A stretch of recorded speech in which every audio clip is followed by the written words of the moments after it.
So hi hello ಎಲ್ರಿಗೂ ನಮಸ್ಕಾರ. Welcome back to my channel Shailu vlogs. ಎಲ್ಲರೂ ಹೇಗಿದ್ದೀರಾ? ಹೋಪ್ ಎಲ್ಲರೂ ಚೆನ್ನಾಗಿದ್ದೀರಾ ಅಂತ ಅನ್ಕೋತೀನಿ. ಇವತ್ತಿನ ಡೈಲಿ ವ್ಲಾಗ್ನ ನಾನು ಆಫ್ಟರ್ನೂನಿಂದ ಶುರು ಮಾಡ್ತಾ ಇದ್ದೀನಿ. ಇವಾಗ ಟೈಮ್ ಆಗಿದೆ, ಬುಜ್ಜಿನ ಕರ್ಕೊಂಡು ಬರಬೇಕು. ಇವತ್ತಿನ ವ್ಲಾಗ್ ಹೆಂಗಿರುತ್ತೆ ಅಂತ ಕಂಪ್ಲೀಟಾಗಿ ವೀಡಿಯೋನ ನೋಡಿ. ಇವತ್ತು ಡೈಲಿ ವ್ಲಾಗ್ ಆಗಿರುತ್ತೆ. ಹಾಗೆ ತುಂಬ ಜನ ಕೇಳ್ತಾ ಇದ್ದಿದ್ದು, ನಿಮಗೆ PCOD ಇತ್ತು, ಅದನ್ನು ಹೆಂಗೆ ಕ್ಯೂರ್ ಮಾಡ್ಕೊಂಡ್ರಿ, ಇವಾಗ ನೀವು ಕನ್ಸೀವ್, ಸೊ ಯಾವ ಥರ ಟ್ರೀಟ್ಮೆಂಟ್ ಎಲ್ಲ ತೊಗೊಂಡ್ರಿ, ಇದ್ರ ಬಗ್ಗೆ ಕಂಪ್ಲೀಟ್ ಮಾಹಿತಿನ ಕೊಡಿ ಅಂತ ಹೇಳಿದ್ರಿ. ಸೊ ಹಾಗಾಗಿ PCOD ಆ್ಯಂಡ್ ಇವತ್ತಿನ ವ್ಲಾಗ್ ಎಲ್ಲ ಇನ್ಕ್ಲೂಡ್ ಆಗಿರುತ್ತೆ. ಕಂಪ್ಲೀಟಾಗಿ ವೀಡಿಯೋನ ನೋಡಿ ಬನ್ನಿ. ಇವಾಗ ಬುಜ್ಜಿನ ಕರ್ಕೊಂಡು ಬರಬೇಕು.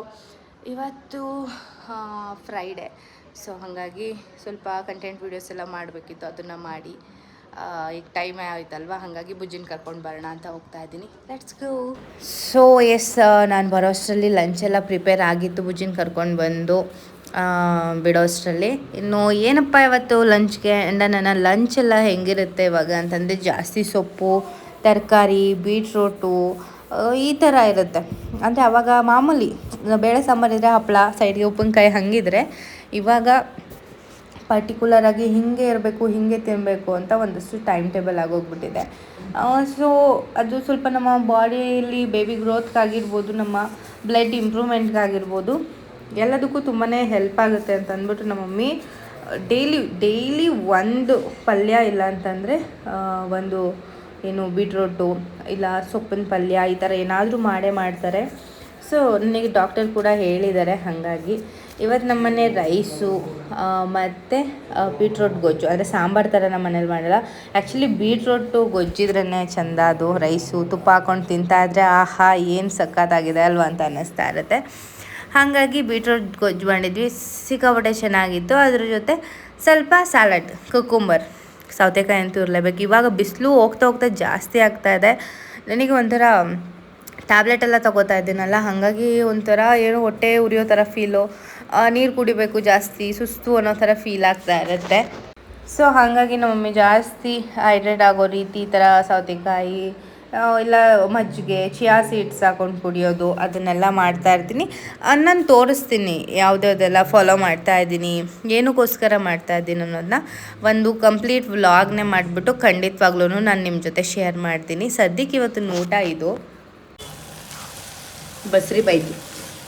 ಆಮೇಲೆ ನನ್ನ ಮಗಳು ಬೈಸ್ಕೊಬಿಟ್ರೆ ಮಗನಿಗೆ ಮಾಡಿಕೊಟ್ಬಿಟ್ಟು ನನ್ನ ಮಗಳು ಮಾಡ್ಕೊಡಿ. ಏನು ಮಮ್ಮಿ ಮೊಮ್ಮಗನ ಮಾತ್ರ ಮಾಡ್ಕೊಟ್ಟಿದ್ದೀರಾ, ನನಗೆ ಮಾಡಿಕೊಟ್ಟಿಲ್ಲ, ಅದು ಬಸ್ರಿ ಅಂತ ಗೊತ್ತಿದ್ರು ಅಂತೇಳಿ ಅಂದ್ಬಿಟ್ಟು ಅದಕ್ಕೆ ನನ್ನ ಮಗಳಿಗೋಸ್ಕರ ಡ್ರೈ ಫ್ರೂಟ್ಸ್ ಹಾಕಿ ಫುಲ್ ಕೇಸರಿ ಬಾತ್ ಮಾಡಿಬಿಟ್ಟಿದ್ದೀನಿ ನಾನು.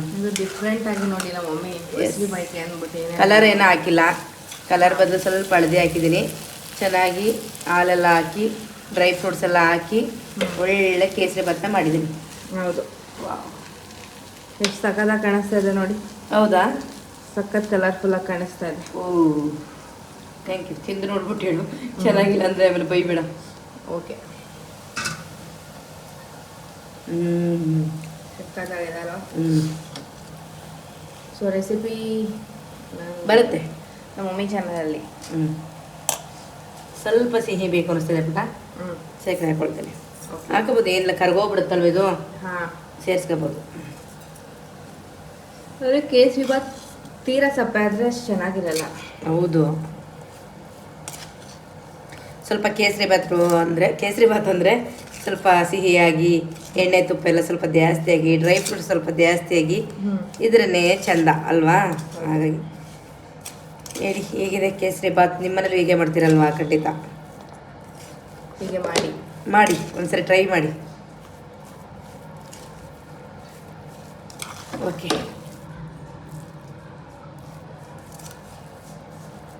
ಓಕೆ. ಸೊ ಫೈನಲಿ ನನ್ನ ಮಲಗಿದ್ದು ಹೇಳೋ ಅಷ್ಟರಲ್ಲಿ ನಮ್ಮ ಮಮ್ಮಿ ಕೇಸರಿ ಬಾತ್ನ ಮಾಡಿದ್ದಾರೆ. ಎಸ್, ಬಸ್ರಿ ಬೈಕೆ ಅಂದ್ಬಿಟ್ಟು. ಹೌದು. ಸೊ ಸಖತ್ ಕಲರ್ಫುಲ್ಲಾಗಿ ಬಂದಿದೆ. ಟೇಸ್ಟ್ ಹೆಂಗೆ ಬಂದಿದೆ ಅಂತ ತಿಂದ್ಬಿಟ್ಟು ಹೇಳೋಣ. ಓಕೆ, ಸೊ ನೋಡಿ, ಸರ್ವ್ ಮಾಡಿದ್ವಿ, ಟೇಸ್ಟ್ ಮಾಡಿಲ್ಲ, ಈಗ ಟೇಸ್ಟ್ ಮಾಡಿಬಿಟ್ಟು ಹೇಳ್ತಾರೆ. ಸೊ ಎಸ್, ಒಂದಷ್ಟು ಕ್ವೆಶನ್ಸ್ಗಳಿಗೆ ಆನ್ಸರ್ ಮಾಡೋಣ ಅಂತ ಬಂದಿದ್ದೀನಿ. ರೆಸ್ಟ್ ಎಲ್ಲ ಮಾಡಾಯಿತು. ನಾನು ರೆಸ್ಟ್ ಮಾಡಿ ಹೇಳೋ ಅಷ್ಟರಲ್ಲಿ ನಮ್ಮ ಮಮ್ಮಿ ನಾನು ಕೇಳಿದೆ ಅಂತ ಅಂದ್ಬಿಟ್ಟು ಒಳ್ಳೆ ಸಖತ್ತಾಗಿ ಡ್ರೈ ಫ್ರೂಟ್ಸ್ ಎಲ್ಲ ಹಾಕಿ ಕೇಸರಿಬಾತ್ನ ಮಾಡಿದರು. ಏನು ಸಖತ್ತಾಗಿತ್ತು ಗೊತ್ತಾ, ತುಂಬಾ ಚೆನ್ನಾಗಿತ್ತು. ಸೊ ನಾನು ನನ್ನ ಪ್ರೆಗ್ನೆನ್ಸಿ ರಿವೀಲ್ ಮಾಡಿದಾಗ ಪಾಸಿಟಿವ್ ಆಗಿದೆ, ಸೊ ಹೀಗೆಲ್ಲ ಆಯಿತು ಅಂತ ರಿವೀಲ್ ಮಾಡಿದಾಗ ಒಂದಷ್ಟು ರಿಪೀಟೆಡ್ ಕ್ವೆಶನ್ಸ್ಗಳು ನನಗೆ ಕಾಮೆಂಟ್ ಮೂಲಕ ಬರ್ತಾ ಹೋಯಿತು. ಸೊ ಅದೇನೇ ನಾನು ಏನು ಇಲ್ಲಿವರೆಗೆ ಹೇಳ್ಕೊಂಡು ಬಂದಿದ್ದೆ ಅವಾಗವಾಗ ಅದ್ರ ಬಗ್ಗೆ ಕಂಪ್ಲೀಟ್ ವಿಡಿಯೋ ಕೂಡ ಮಾಡಿದೆ. ಬಟ್ ಒಂದಷ್ಟು ಜನ ಅದನ್ನು ರಿಪೀಟೆಡ್ ಆಗೇ ಕೇಳ್ತಾ ಇದ್ರಿ, ಇದ್ರ ಬಗ್ಗೆ ನಮಗೆ ಕ್ಲಾರಿಟಿ ಕೊಡಿ, ಎಲ್ಲಿ ತೋರಿಸಿದ್ರಿ ಆ್ಯಂಡ್ ಹೆಂಗೆ ಕ್ಯೂರ್ ಆಯಿತು, ಎಷ್ಟು ತಿಂಗಳ ತಗೋತು ಆ್ಯಂಡ್ ಮೆಡಿಸನ್ ಎಲ್ಲ ಹೆಂಗೆ ತೊಗೊಂಡ್ರಿ, ಇದ್ರ ಬಗ್ಗೆ ಒಂದಷ್ಟು ಮಾಹಿತಿನ ಕೊಡಿ ಅಂತ ಕೇಳ್ತಾ ಇದ್ರಿ. ಸೊ ಓಕೆ, ಇವತ್ತು ಹೆಂಗೋ ಡೈಲಿ ಬ್ಲಾಗ್ ಶುರು ಮಾಡಿದ್ದೀನಲ್ವ, ಅದ್ರ ಜೊತೆನೇ ಇದು ವಿಷಯನ ಕೂಡ ಶೇರ್ ಮಾಡೋಣ ಅಂತ ಅಂದ್ಬಿಟ್ಟು ನಾನು ಶುರು ಮಾಡ್ತಾ ಇದ್ದೀನಿ. ಏನಿಲ್ಲ, ನಿಮಗೆಲ್ಲ ಏನಪ್ಪ ಮೋಸ್ಟ್ ರಿಕ್ವೆಸ್ಟೆಡ್ ಕಾಮೆಂಟ್ಗಳು ಅಂತ ಅಂದರೆ, ನಾನು ಮೊದಲೆಲ್ಲ ಹೇಳ್ತಾ ಇದ್ದೆ ನನಗೆ PCOD ಪ್ರಾಬ್ಲಮ್ ಇದೆ, ಅದರಿಂದ ನನ್ನ ವೆಯ್ಟ್ ಗೇನ್ ಆಗ್ತಾ ಇದೆ ಅಂತ ಒಂದಷ್ಟು ಪ್ರಾಬ್ಲಮ್ಗಳನ್ನ ಕೂಡ ನಾನು ನಿಮ್ಮ ಜೊತೆ ಶೇರ್ ಮಾಡಿದ್ದೆ. PCOD ಪ್ರಾಬ್ಲಮ್ ಇರೋದ್ರಿಂದ ಹೀಗೆಲ್ಲ ಆಗ್ತಿದೆ ಅಂತ ಅಂದ್ಬಿಟ್ಟು. ಸೊ PCOD ಕೂಡ ಕ್ಲಿಯರ್ ಆಯಿತು ಆ್ಯಂಡ್ ಇವಾಗ ನಾನು ಕನ್ಸೀವ್ ಅಂತ ಹೇಳ್ತಾ ಇದ್ದೀನಿ. ಹೌ ಇಟ್ಸ್ ಪಾಸಿಬಲ್, ಇಷ್ಟು ಬೇಗ ಹೇಗೆ PCOD ರಿಕವರಿ ಮಾಡ್ಕೊಳ್ಳೋಕ್ಕೆ ಸಾಧ್ಯ ಆಯಿತು ನಿಮಗೆ? ಯಾಕಂತಂದರೆ PCOD ಪ್ರಾಬ್ಲಮಿಂದ ಎಷ್ಟೋ ಜನ ಎಷ್ಟೊಂದು ಸಫರ್ ಮಾಡ್ತಾ ಇರ್ತೀರಾ, ಅದನ್ನೆಲ್ಲ ನೀವು ಶೇರ್ ಕೂಡ ಮಾಡಿದ್ದೀರಾ, ನೀವು ಎಕ್ಸ್ಪೀರಿಯನ್ಸ್ ಕೂಡ ಮಾಡಿರ್ತೀರ. ಎಲ್ಲಿ ತೋರಿಸಿದ್ರು PCOD ನಮಗೆ ಕ್ಲಿಯರೇ ಆಗ್ತಿಲ್ಲ. ಬಟ್ ಎಷ್ಟು ಬೇಗ ನಿಮಗೆ ರಿಕವರ್ ಆಯಿತು PCOD? ಹೌ ಇಟ್ಸ್ ಪಾಸಿಬಲ್, ಇದನ್ನು ಸ್ವಲ್ಪ ಎಕ್ಸ್ಪ್ಲೈನ್ ಮಾಡಿ ನಮಗೆ. ಬಿಕಾಸ್ ಫ್ಯಾಮಿಲಿ ಪ್ಲ್ಯಾನಿಂಗ್ ಮಾಡ್ತಾ ಇದ್ದೀವಿ, ಬೇಬಿ ಪ್ಲ್ಯಾನಿಂಗ್ ಮಾಡ್ತಾ ಇದ್ದೀವಿ ನಾವು. ಸೊ ನಮಗೆ PCODನೇ ದೊಡ್ಡ ತಲೆನೋವಾಗಿದೆ, ಟೆನ್ಷನ್ ಆಗಿದೆ. ಎಲ್ಲಿ ತೋರಿಸಿದ್ರಿ? ಇದ್ರ ಬಗ್ಗೆ ಒಂದಷ್ಟು ಇನ್ಫಾರ್ಮೇಷನ್ನ ನಾನು ಇವಾಗ ಕೊಡ್ತಾ ಹೋಗ್ತೀನಿ. ಐ ಥಿಂಕ್ ನನಗೆ PCOD ಇದೆ ಅಂತ ಗೊತ್ತಾಗಿದ್ದು ಲಾಸ್ಟ್ 2024 ಏಪ್ರಿಲಲ್ಲಿ.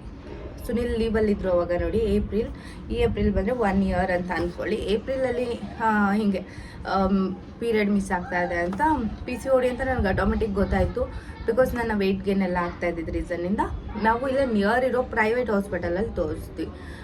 ಸೊ ಅವರು ಸ್ಕ್ಯಾನ್ ಎಲ್ಲ ಮಾಡಿಸಿ, ಓಕೆ ನಿಮಗೆ PCOD ಇದೆ, PCOD ನಾ ಕ್ಲಿಯರ್ ಮಾಡ್ಕೋಬೇಕು ಅಂತಂದರೆ 3 ಮಂತ್ಸ್ ಕಂಪ್ಲೀಟ್ ಟ್ಯಾಬ್ಲೆಟ್ ತೊಗೋಬೇಕು, ಇನ್ನೇನು ಎಕ್ಸ್ಟ್ರಾ ಮೆಡಿಸಿನ್ಸ್ ಬೇಡ, ಓನ್ಲಿ ಟ್ಯಾಬ್ಲೆಟ್ಸ್ ತೊಗೊಳ್ಳಿ 3 ಮಂತ್ಸ್ ಅಂತ ಹೇಳಿದ್ರು.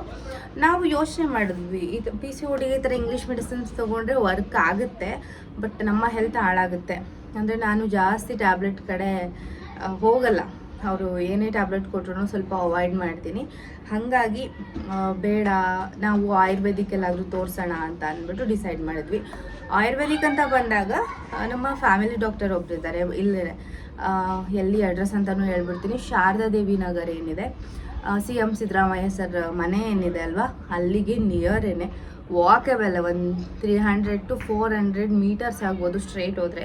ಶಾರದಾ ದೇವಿ ನಗರಲ್ಲಿ ಮಾತಾ ಕ್ಲಿನಿಕ್ ಅಂತ ಒಂದು ಹಾಸ್ಪಿಟಲ್ ಇದೆ, ಕ್ಲಿನಿಕ್ ಇದೆ. ಅಲ್ಲಿ ನಾರ್ಮಲ್ ಫ್ಯಾಮಿಲಿ ಡಾಕ್ಟರೇ ಅವರು, ಬಟ್ ಅಲ್ಲಿಗೆ ಕರೆಸ್ತಾರೆ ಅವರು. ನಾವು ಆಯುರ್ವೇದಿಕ್ ಟ್ರೀಟ್ಮೆಂಟ್ ಬೇಕು ಅಂತಂದರೆ, ಇಲ್ಲ ನೀವು ಅವ್ರ ಹತ್ರ ಹೋಗಿ ನಮಗೆ ಈ ಥರ PCOD ಪ್ರಾಬ್ಲಮ್ ಇದೆ, ಥೈರಾಯ್ಡ್ ಪ್ರಾಬ್ಲಮ್ ಇದೆ ಅಂತ ನೀವು ಏನಾದರೂ ಹೇಳ್ಕೊಂಡ್ರಿ ಅಂತಂದರೆ ಅವರು ರೆಫರ್ ಮಾಡ್ತಾರೆ ನಿಮಗೆ, ಈ ಥರ ಟ್ರೀಟ್ಮೆಂಟ್ನ ತೊಗೊಂಡ್ರೆ 100% ಕಮ್ಮಿ ಆಗುತ್ತೆ, ಗುಣ ಆಗ್ತೀರಾ ಅಂತ ಅಂದ್ಬಿಟ್ಟು. ನನಗೂ ಅವ್ರು ಹೇಳಿದ್ದು ಒಂದೇ, ನೀವು ಪಂಚಕರ್ಮ ಟ್ರೀಟ್ಮೆಂಟ್ ತೊಗೋಬೇಡಿ, ಇನ್ನೇನು ತೊಗೋಬೇಡಿ, ಪಂಚಕರ್ಮ ಟ್ರೀಟ್ಮೆಂಟ್ನ ಒಂದೊಂದು ತೊಗೊಳ್ಳಿ, ಕಂಪ್ಲೀಟಾಗಿ PCOD ಕ್ಲಿಯರ್ ಆಗುತ್ತೆ, 100% ಗ್ಯಾರಂಟಿ ಕೊಡ್ತೀನಿ ಅಂತ ಹೇಳಿದ್ರು. ಸೊ ನಾನು 3 ಮಂತ್ಸ್ ಇಂಗ್ಲೀಷ್ ಮೆಡಿಸಿನ್ಸ್ ತೊಗೊಂಡು ಹಾಗೆ ಕೂತ್ಕೊಳ್ಳೋದ್ರ ಬದಲು ಪಂಚಕರ್ಮ ಟ್ರೀಟ್ಮೆಂಟ್ನಾದ್ರು ತೊಗೊಳ್ಳೋಣ, ನೋಡೋಣ ರಿಸಲ್ಟ್ ಹೆಂಗೆ ಬರುತ್ತೆ ಅಂತ. ಆಯುರ್ವೇದಿಕ್ ಅಂತಂದರೆ ಸ್ವಲ್ಪ ಬೆಟರ್ ಆಗಿರುತ್ತೆ ಇಂಗ್ಲೀಷ್ ಮೆಡಿಸನ್ಗಿಂತ ಅಂದ್ಬಿಟ್ಟು ಡಿಸೈಡ್ ಮಾಡಿದೆ. ಪಂಚಕರ್ಮ ಟ್ರೀಟ್ಮೆಂಟ್ ಅಂತ ಅಂದರೆ ನಮಗೆ ಫಸ್ಟು ಇಂಟೇಕ್ ಮಾಡೋದಕ್ಕೆಲ್ಲ ಅದು ತುಪ್ಪ ಮತ್ತು ಏನೇನೋ ಕೊಡ್ತದೆ. ತುಪ್ಪ ಅಂದರೆ ರಿಯಲ್ ತುಪ್ಪ ಕೊಡಲ್ಲ, ಅದ್ರ ನೇಮ್ಗಳು ತುಪ್ಪ ಏನೇನೋ ಅದು ಇಂಟೇಕ್ ಮಾಡೋದಕ್ಕೆ ಅಂತ ಕೊಡ್ತಾರೆ. ಅದನ್ನು 1 ವೀಕ್ ಕಂಪಲ್ಸರಿ ತೊಗೋಬೇಕು. 30 ml, 60, 90, ಆಮೇಲೆ 120 ml ಹಿಂಗೆ ತಗೊಳ್ತಾ ಹೋಗಬೇಕು. ಅದೆಲ್ಲ ಆದಮೇಲೆ ಲಾಸ್ಟಲ್ಲಿ ಲೂಸ್ ಮೋಷನ್ ಆಗೋಂಗೆ ಒಂದು ಕೊಡ್ತಾರೆ, ಟ್ಯಾಬ್ಲೆಟ್ ಕೊಡ್ತಾರೆ ಐ ಥಿಂಕ್, ಅದು ತಿನ್ನಬೇಕು. ಅದನ್ನು ತಿಂದಾದ್ಮೇಲೆ ಕಂಪ್ಲೀಟ್ ಲೂಸ್ ಮೋಷನ್ ಆಗುತ್ತೆ. ಅದು ಲಾಸ್ಟ್ ಪ್ರೊಸೀಜರ್. ಆದರೆ ಫಸ್ಟು ನಮಗೆ ಪಂಚಕರ್ಮ ಟ್ರೀಟ್ಮೆಂಟಲ್ಲಿ ಒಂದು ಟ್ಯಾಬ್ಲೆಟ್ ತೊಗೊಳೋದಿರುತ್ತೆ, ತುಪ್ಪ ಕುಡಿಯೋದಿರುತ್ತೆ. ನೆಕ್ಸ್ಟು 3 days ನಮಗೆ ಮಸಾಜ್ ಇರುತ್ತೆ. ಮೇಯ್ನ್ ಅಂತಂದರೆ ಮಸಾಜೇ. ಸೊ ಅದನ್ನು ಮಸಾಜು ಅವರ ಹಾಸ್ಪಿಟ್ಲಲ್ಲೇ ಕರೆಸಿ ಕೊಡಿಸ್ತಾರೆ. ಸೊ 3 days ಇರುತ್ತೆ. ಇದನ್ನೆಲ್ಲ ಮಾಡಿಸೋದ್ರಿಂದ PCOD ಕ್ಯೂರ್ ಆಗುತ್ತೆ. ಆ್ಯಂಡ್ ನನಗೆ ಟ್ಯಾಬ್ಲೆಟ್ನ ಕೊಟ್ಟಿದ್ರು ಅವರು 1 ಮಂತ್ ಕಂಪಲ್ಸರಿ ಟ್ಯಾಬ್ಲೆಟ್ನ ತೊಗೊಳ್ಳೇಬೇಕು ಅಂತ ಕೊಟ್ಟಿದ್ರು. ನಾನು ಅದನ್ನು ಕಂಪ್ಲೀಟಾಗಿ ತೊಗೊಳ್ಳಿಲ್ಲ ಟ್ಯಾಬ್ಲೆಟು. ಅಂದರೆ ಅರ್ಧಂಬರ್ಧ ಸ್ಕಿಪ್ ಮಾಡಿಬಿಡೋದು, ಇವತ್ತು ಕುಡಿದ್ರೆ ನಾಳೆ ಕುಡಿಯೋಲ್ಲ, ಮರ್ತೋಗ್ಬಿಡೋದು, ಈ ಥರ ಮಾಡಿ ತೊಗೊಳ್ಳಿಲ್ಲ. ಬಟ್ ಓಕೆ, ಅವ್ರು ಹೇಳಿದ್ದೆಲ್ಲ ಒಂದು ರೇಂಜಿಗೆ ಮುಗಿಸ್ದೆ. ನೆಕ್ಸ್ಟು ಅದು ಟ್ಯಾಬ್ಲೆಟ್ ತೊಗೊಳ್ಳುವಾಗ ಟ್ಯಾಬ್ಲೆಟ್ ತೊಗೊಂಡಿದ್ದರಿಂದ ಪೀರಿಯಡ್ ಕರೆಕ್ಟಾಗಾಯಿತು. ಅದ್ರ ನೆಕ್ಸ್ಟ್ ಮಂತಿಂದ ಕರೆಕ್ಟ್ ರೆಗ್ಯುಲರ್ ಆಗಾಯಿತು. ಸೊ ಇದು ನನ್ನ PCODಯ ಕತೆ ಅಂತ ಹೇಳ್ಬೋದು. ಅಂದರೆ PCODಯಲ್ಲಿ ಒಂದಷ್ಟು ಡಯಟ್ ಪ್ಲ್ಯಾನ್ನ ಕೊಡ್ತಾರೆ ನಮಗೆ, ಒಂದಷ್ಟು ಫಾಲೋ ಅಪ್ನ ಮಾಡಬೇಕು. ಅಂದರೆ ನೀವು ಡ್ಯಾನ್ಸ್ ಮಾಡ್ತೀರಾ, ಯೋಗ ಮಾಡ್ತೀರಾ, ಜುಂಬಾ ಮಾಡ್ತೀರಾ, ಎಕ್ಸಸೈಸ್ ಮಾಡ್ತೀರಾ, ಏನಾದ್ರೂ 1 ಅವರ್ ಕಂಪಲ್ಸರಿ ಮಾಡಿ. ಅದ್ರ ಜೊತೆ ನೀವು ತಿನ್ನೋ ಫುಡ್, ಡಯಟ್ ಫುಡ್, ಅದರಲ್ಲಿ ವೆಜಿಟೇಬಲ್ಸ್ ಜಾಸ್ತಿ ಇರಬೇಕು, ಕಾಳುಗಳು, ಸೊಪ್ಪು, ತರಕಾರಿ ಇದನ್ನು ಜಾಸ್ತಿ ಇದ್ದೀನಿ. ನಾನ್ ವೆಜ್ನ ಅವಾಯ್ಡ್ ಮಾಡಿ. ವಾರದಲ್ಲಿ 3 ಟೈಮ್ ತಿಂತಾ ಇದ್ರಿ ಅಂತಂದರೆ 1 ಟೈಮಿಗೆ ಬನ್ನಿ. So oil food, junk food ಎಲ್ಲ ಕಮ್ಮಿ ಮಾಡ್ಬೋದು, ಹೆಲ್ತಿ ಲೈಫ್ ಸ್ಟೈಲ್ನ ಮೇಂಟೈನ್ ಮಾಡಿ ಅಂತ ಹೇಳ್ತಾರೆ. ಸೊ ನೀರನ್ನು ಜಾಸ್ತಿ ಕುಡಿಬೇಕು, ನಮ್ಮ ಹೆಲ್ತಿ ಲೈಫ್ ಸ್ಟೈಲ್ ಕಡೆ ನಾವು ಗಮನನ ಕೊಡಬೇಕು. ಅದ್ರ ಜೊತೆ ಅವ್ರು ಕೊಡೋ ಟ್ರೀಟ್ಮೆಂಟು, ನೆಕ್ಸ್ಟು ನಾವು ನಮ್ಮ ಲೈಫ್ ಸ್ಟೈಲ್ನ ಯಾವ ರೀತಿ ಚೇಂಜ್ ಮಾಡ್ಕೊಂಡಿರ್ತೀವಿ ಅದು ತುಂಬಾ ಇಂಪಾರ್ಟೆಂಟ್ ಆಗುತ್ತೆ. ಜಸ್ಟ್ ಆ ಟ್ರೀಟ್ಮೆಂಟ್ ತೊಗೊಂಡಿದ್ದ ತಕ್ಷಣ ನಮಗೆ PCOD ಪ್ರಾಬ್ಲಮ್ ಸಾಲ್ವ್ ಆಗುತ್ತೆ ಅನ್ನೋದಕ್ಕಿಂತ ಅದ್ರ ಜೊತೆ ನಾವು ಎಷ್ಟೆಲ್ಲ ಎಫರ್ಟ್ ಹಾಕ್ತೀವಿ ಅನ್ನೋದು ತುಂಬಾ ಇಂಪಾರ್ಟೆಂಟ್ ಆಗುತ್ತೆ. ಸೊ ಇಷ್ಟೆಲ್ಲ ಮಾಡಿದ್ಮೇಲೆ ನನಗೆ PCOD ಆದರೆ ನೆಕ್ಸ್ಟ್ ಮಂತಿಂದನೇ ಕ್ಲಿಯರ್ ಆಗೋಯ್ತು. ಅಂದರೆ ನೆಕ್ಸ್ಟ್ ಮಂತಿಂದ ಪರ್ಫೆಕ್ಟ್ಲಿ ಆಲ್ರೈಟ್ ಅನ್ನೋ ರೀತಿ ಕ್ಲಿಯರ್ ಆಗಿ ನಾನು ನಾರ್ಮಲ್ ಆಗೇ ಇದೆ. ಅದೆಲ್ಲ ಆದಮೇಲೆ ಅದೇ ಅಕ್ಟೋಬರಲ್ಲಿ ಸುನಿಲ್ ಲೀವಿಗೆ ಬಂದಿದ್ರು. ಅಂದರೆ ಅವರು ಎಲ್ಲೋ ಬೇರೆ ಕಡೆ ಹೋಗ್ತಾಯಿದ್ರು. ಸೊ ಅವಾಗ ಲೀವಿಗೆ ಬಂದಿದ್ರು ಅಲ್ವಾ, ಆ ಟೈಮಲ್ಲಿ ಅವರು ಬಂದಿದ್ದು. ಅದು ಅವರು ಹೋದ್ಮೇಲೆ ನಾನು ಒಂದು 10 ಡೇಸ್ ಬಿಟ್ಟು ನನಗೆ ಈ ಥರ ಸಿಕ್ಕಾಪಟ್ಟೆ ಸುಸ್ತಾಗ್ತಾ ಇದೆ ಅಂತೆಲ್ಲ ಡಾಕ್ಟರ್ ಹತ್ರ ಹೋಗಿ ಚೆಕ್ ಮಾಡಿಸಿದ್ಮೇಲೆ ಕನ್ಫರ್ಮ್ ಆಗಿತ್ತು. ಅಂದರೆ ಅಕ್ಟೋಬರ್ 10 ನನ್ನ ಪೀರಿಯಡ್ ಡೇಟ್ ಇತ್ತು. ಆ್ಯಂಡ್ ನವೆಂಬರ್ 15 ಆದರೂ ನನ್ನ ಪೀರಿಯಡ್ ಆಗಿರಲಿಲ್ಲ ಅಂತ ಅಂದ್ಬಿಟ್ಟು ನಾನು ಬ್ಯಾಂಗ್ಳೂರೆಲ್ಲ ಟ್ರಾವೆಲ್ ಮಾಡಿದ್ದೆ. ಸ್ವಲ್ಪ ನನಗೆ ಏನು ಲೈಟಾಗಿ ಬ್ಲೀಡಿಂಗ್ ಆಗಿತ್ತು. ಈ ರೀಸನ್ನಿಂದ ನಾನು ಹೋದಾಗ ಅವರೆಲ್ಲರೂ ಇಲ್ಲ ಬ್ಲೀಡಿಂಗ್ ಆಗಿದೆ ಅಂತ ಅಂದರೆ ಅದು ಇದಾಗ್ಬಿಟ್ಟಿರುತ್ತೆ, ನಾನು ಟ್ಯಾಬ್ಲೆಟ್ ಕೊಡ್ತೀನಿ ಅಂತ ಕೊಟ್ಟರು. ಬಟ್ ಅವ್ರು ಕೊಟ್ಟಿದ್ದ ಟ್ಯಾಬ್ಲೆಟ್ಗೂ ಏನೂ ಮಾಡೋಕ್ಕಾಗಿಲ್ಲ. ಆಯಿತು, ನಾನು ಇನ್ನು ಮಿಕ್ಕಿದ್ನ ನಿಮ್ಮ ಜೊತೆ ಎಲ್ಲ ಶೇರ್ ಮಾಡಿದ್ದೀನಿ. ಬಟ್ ಅದು ವಾಟರ್ ಪಾಕೆಟ್ಗೆ ಟಚ್ ಮಾಡಿಲ್ಲ ಅಂದ್ಬಿಟ್ಟು ನಾನು ಎಲ್ಲ ಥರ ಸ್ಕ್ಯಾನಿಂಗ್ನ ಮಾಡಿಸ್ದೆ, ಚೆಕಪ್ನ ಮಾಡಿಸ್ದೆ. ಒಂದಲ್ಲ ಅಂತ 3 ಕಡೆ ಮಾಡಿಸಿದ್ದೀನಿ. ಎಲ್ಲ ಟೆಸ್ಟ್ಗಳನ್ನ, ರಿಪೀಟೆಡ್ ಟೆಸ್ಟ್ಗಳೆಲ್ಲ ಮಾಡಿಸಿದ್ದೀನಿ. ಸೊ ಎಲ್ಲದರಲ್ಲೂ ಏನೂ ಪ್ರಾಬ್ಲಮ್ ಇಲ್ಲ. ಹಾರ್ಟ್ ಬೀಟ್ ಎಲ್ಲ ತುಂಬಾ ಚೆನ್ನಾಗಿ ಬಂದಿದೆ. ಆ್ಯಂಡ್ ಮಗು ಡೆವಲಪ್ಮೆಂಟ್ ಹೆಂಗಿದೆ, ಡಬಲ್ ಮಾರ್ಕರ್ ಟೆಸ್ಟು ಎಲ್ಲನೂ ಮಾಡಿಸಾಯಿತು. ನಿಮಗೂ ಏನಾದರೂ PCOD ಪ್ರಾಬ್ಲಮ್ ಏನಾದರೂ ಇತ್ತು ಅಂತ ಅಂದರೆ ಈ ಥರ ಆಯುರ್ವೇದಿಕ್ ಟ್ರೀಟ್ಮೆಂಟ್ ತೊಗೊಳ್ಳಿ. ಪ್ರೈವೇಟಲ್ಲಿ ತೊಗೊಂಡ್ರೆ ಬೆಸ್ಟ್ ಅಂತ ಹೇಳ್ತೀನಿ. ಪಂಚಕರ್ಮ ಟ್ರೀಟ್ಮೆಂಟು ಎಲ್ಲ ಕಡೆ ಒಂದೇ ಥರ ಕೊಡ್ತಾರೆ ಅಂತಲ್ಲ. ಏನಕ್ಕೆ ಅಂತ ಅಂದರೆ ನಮ್ಮ ಮಮ್ಮಿಗೆ ಆಯುರ್ವೇದಿಕ್ ಟ್ರೀಟ್ಮೆಂಟ್ನ ಕೊಡಿಸಿದ್ವಿ ನೋಡಿ, ಅದು ಗೌರ್ಮೆಂಟಲ್ಲೇ ಕೊಡಿಸಿದ್ದು. ಬಟ್ ಅಷ್ಟು ಎಫೆಕ್ಟಿವ್ ಆಗಿ ಇರಲಿಲ್ಲ ಅಂತ ಅಂದರು ಅವರು. ಏನು ಒಂದು 5 to 10 ಮಿನಿಟ್ಸ್ ಅಷ್ಟೇ ಪಂಚಕರ್ಮ ಟ್ರೀಟ್ಮೆಂಟಲ್ಲಿ ಮಾಡಿಸಿದ್ದು.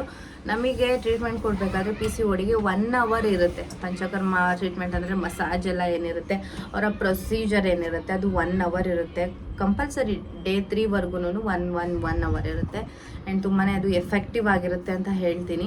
ನಿಮಗೂ ಏನಾದ್ರೂ ಈ ಥರ ಆಗಿದೆ, ನಮಗೆ ನಾವು ಟ್ರೀಟ್ಮೆಂಟ್ ತೊಗೋಬೇಕು ಅನ್ನೋ ಒಂದು ಡಿಸಿಷನಲ್ಲಿದ್ರಿ ಅಂತಂದರೆ ಗೋ ಫಾರ್ ಪಂಚಕರ್ಮ ಟ್ರೀಟ್ಮೆಂಟ್. ನಿಮ್ಮ ಹೆಲ್ತ್ ಕಂಡೀಷನ್ ಎಲ್ಲ ಹೆಂಗಿದೆ ಅದನ್ನು ಫಸ್ಟು ತೋರಿಸ್ಕೊಂಡು ಡಾಕ್ಟರ್ ಹತ್ರ ನಾವು ಈ ಥರ ಮೂವ್ ಆದರೆ ಒಳ್ಳೆಯದ ಅಂತ ಕೇಳಿಬಿಟ್ಟು ನಂತರ ನೀವು ತೊಗೊಳ್ಳಿ, ಬೆಸ್ಟ್ ರಿಸಲ್ಟ್ ಇದೆ ಅಂತ ಹೇಳ್ತೀನಿ. ಅಯ್ಯೋ ಏನಿದೆ ಅದರೊಳಗಡೆ? ನನ್ನ ಮಗನ ಆಟ ನೋಡಿ. ಕೆಳಗಡೆ ಕರ್ಕೋಗು ಅಂತ ಇರ್ತಾನೆ. ಇಲ್ಲ ಆಟ ಆಡು ಅಂತಂದರೆ ಇದೊಂದು ಇಟ್ಕೊಬಿಡ್ತಾನೆ. ನೀವು ಬೈಕ್ನ ತಗೊಂಡು ಏನಾದರೂ ತುಂಬ್ಕೊಂಡು ಅದ್ರ ಜೊತೆ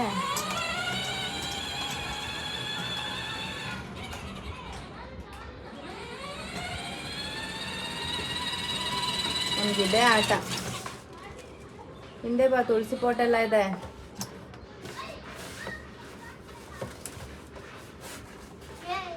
ಅದ್ರ ಮೇಲೆ ಕೂರ್ಬೇಡ, ಬೀಳ್ತೀಯಾ. ಮುಂದೆ ಇಟ್ಕೋ.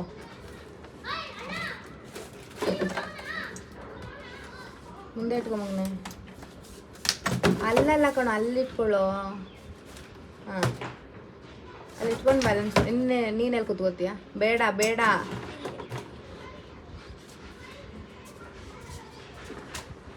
ನೀನೇ ಬೀಳೋದಮ್ಮೇಲೆ ಅವನು ಓಡಿಸಲ್ಲ, ನೀನೇ ಓಡಿಸ್ಬೇಕು.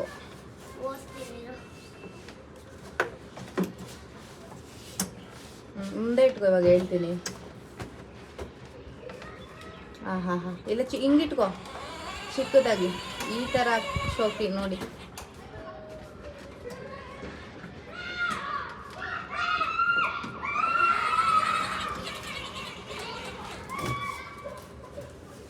ಅದನ್ನ ಹಂಗಿಟ್ಕೋ. ಓಕೆ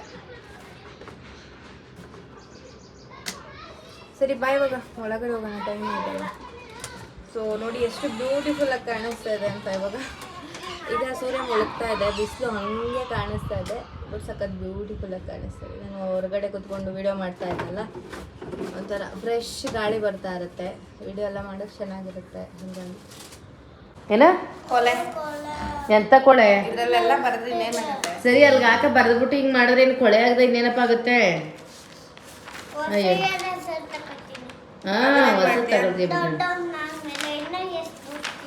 ಓಹೋ, ದೊಡ್ಡವರಾಗೋರ್ಗು ಇಲ್ಲೇ ಇರುತ್ತಾ? ಸರಿ ಬಾ, ಈಗ ಡ್ರಾ ಮಾಡೋಣ. ಇಲ್ಲಿ ಪೆನ್ಸಿಲ್ 2 ಪೇಜ್ ಬರೆದ್ರೆ ಈ ಬುಕ್ಕೇ ಖಾಲಿ. ನೆಕ್ಸ್ಟ್ ಮಂತಿಂದ ಎಕ್ಸಾಮು. ಈಗ ನೆನ್ನೆ ಮೊನ್ನೆ ಸೇರಿಸ್ದಂಗಿದೆ ನಿನ್ನ ಸ್ಕೂಲ್ಗೆ. ಬಾರಿ. ಅಲ್ವಾ? ದುಡ್ಡು ಕಳ್ಸಿದೀನಿ, ಫೋಟೋ ಮಂಡೆ ಕೊಡ್ತಾರೆ. ಮಂಡೆ ನಾಳೆ ಅಲ್ಲ,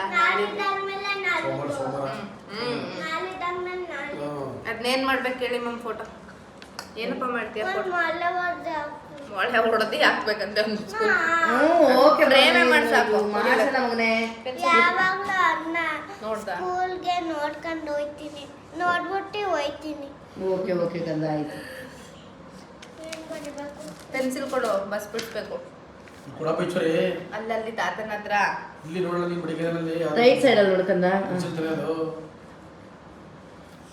ಈಗ ನಾನು ಹೇಳ್ತೀನಿ. ಬಸ್ ಹೆಂಗೆ? ಬಸ್ಗೆ ಎಷ್ಟು ಚಕ್ರ ಇರುತ್ತೆ ಅವನು? ವೀಲ್ 1 2 ಅಷ್ಟೇನಾ?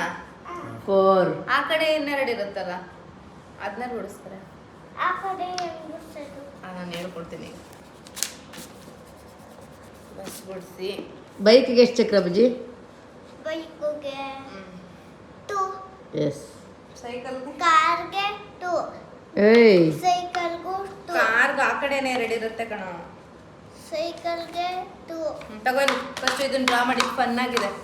1 ಸ್ಟಾರ್ಟ್ ಮಾಡಿ 50ಗೆ ಎಂಡ್ ಮಾಡಬೇಕು. ಆವಾಗ ಇದೊಂದು ಇದಾಗುತ್ತೆ. 1 ಇಲ್ಲಿಂದ ಹೋಗು. 1 2 ಡಾಟ್ ಹತ್ರ ಬಾ. 3 ಡಾಟ್ ಹತ್ರ ಬಾ. ಹಿಂಗೆ ಬಾ, 2 ಬಾ. ನೋ ಬಿಡಿಲಿ, 2 3 ಬಾ ಅಂದೆ. ಬಾ ಇಲ್ಲಿ ಬಾರ. 2 3 ಡಾಟ್ ಬಾ. 2 ಮೇಲಿಂದ. ಸೊ ನೋಡಿ, ನಮ್ಮ ಮಮ್ಮಿ ಟೈಮ್ ಬಂದು ಇವಾಗ 7 ಆಗಿದೆ. ಇವಾಗ ಫುಲ್ಲು ಸೊಪ್ಪೆಲ್ಲ ಸೋಸ್ಕೋತಾ ಇದ್ದಾರೆ. ಏನು ಸೊಪ್ಪು ಮಮ್ಮಿ? ಇದು ಸಾಂಬಾರ್ ಸೊಪ್ಪು, ಅದೇ ಕಿಲ್ಕಿರೆ. ಕಿಲ್ಕಿರೆ. ಇವಾಗ ಅದಕ್ಕೆ, ಇವಾಗ ಸೊಪ್ಪು ಸಾಂಬಾರು ಮಾಡೋದಕ್ಕೆ. ಸೊಪ್ಪು ಸಾಂಬಾರಲ್ಲ, ಪಲ್ಯಕ್ಕೆ ನಿಮಗೆ ಪಲ್ಯ. ಇದು ಮೂಲಂಗಿ ಸೊಪ್ಪು ಸಪ್ರೇಟ್ ಸೋಸ್ತಾ ಇದ್ದೀರಿ, ಸಪ್ರೇಟ್ ಪಲ್ಯ ಮಾಡೋಣ ಅಂತ. ಅದು ಸಪ್ರೇಟ್ ಮಿಕ್ಸ್ ಆದ್ರೆ ಚೆನ್ನಾಗಿರಲ್ಲ, ಇದನ್ನೆಲ್ಲ ಕಟ್ಟಿದ್ದಿಲ್ಲ, ಸ್ವಲ್ಪ ಸಪ್ರೇಟ್ ಹುರಿದ್ಬಿಡೋಣ ಅಂತ. ಸೊ ಮಮ್ಮಿ ಸೊಪ್ಪು ಸೋಸ್ತಾ ಇದ್ದಾರೆ. ಹೆಸರು ಕಾಳು ಜೊತೆ ಹಾಕಿ ಉಪ್ಪು ಸಾಂಬಾರು ಪಲ್ಯ ಎಲ್ಲ ಮಾಡೋಕ್ಕೆ. ಇಲ್ಲಿ ಬುಜ್ಜಿಗೆ ಹೋಮ್ವರ್ಕ್ ಕೊಟ್ಟಿದ್ರು, ನಾನು ಟ್ರೇಸ್ ಮಾಡಲಿ ಅಂತ ಅಂದ್ಬಿಟ್ಟು ಡಾಟ್ಸ್ ಹಾಕ್ಕೊಟ್ಟಿದ್ದೆ. ಒಂದು ಬಸ್ ಬಿಡಿಸ್ತಾ ಇದ್ದಾನೆ. ಚೆನ್ನಾಗಿದೆ ಮಗನೇ ಟ್ರೇಸು ಹೋಮ್ವರ್ಕು. ಈಗ ಬಿಡಿಸ್ಬಿಟ್ಟು ಬೇಗ ತೋರಿಸ್ಬೇಕು. ನೀನು ನೀಟಾಗಿ ಬಿಡಿಸು. ಇವತ್ತು ದಿನದೆಲ್ಲ ಬರೆದ್ಬಿಟ್ಟು ಬಜ್ಜಿ ಊಟ ಆದಮೇಲೆ ವಾಕ್ ಮಾಡಿಸ್ತೀವಿ. ಓಕೆ, ಇವತ್ತು ವಾಕ್ ಮಾಡಿಸ್ತೀವಿ. ವಾಕ್ ಮಾಡ್ಸೋಣ. ಟೆರೆಸ್ ಮೇಲೆ. ಹಾಂ, ಟೆರೆಸ್ ಮೇಲೆ ವಾಕ್ ಮಾಡಿಸೋಣ. ಬೇಗ ಬಿಡಿಸ್ಬೇಕು. ಹಾಂ, ಬಿಟ್ಟು ಹಾಕ್ತಾನೆ. ಮನ್ಗಿದಾಗ ಒಂದು ಸೌಂಡ್ ಎಲ್ಲ ಬರ್ತಿದಲ್ಲ ಮೇಲೆ. ಮೇಲೆ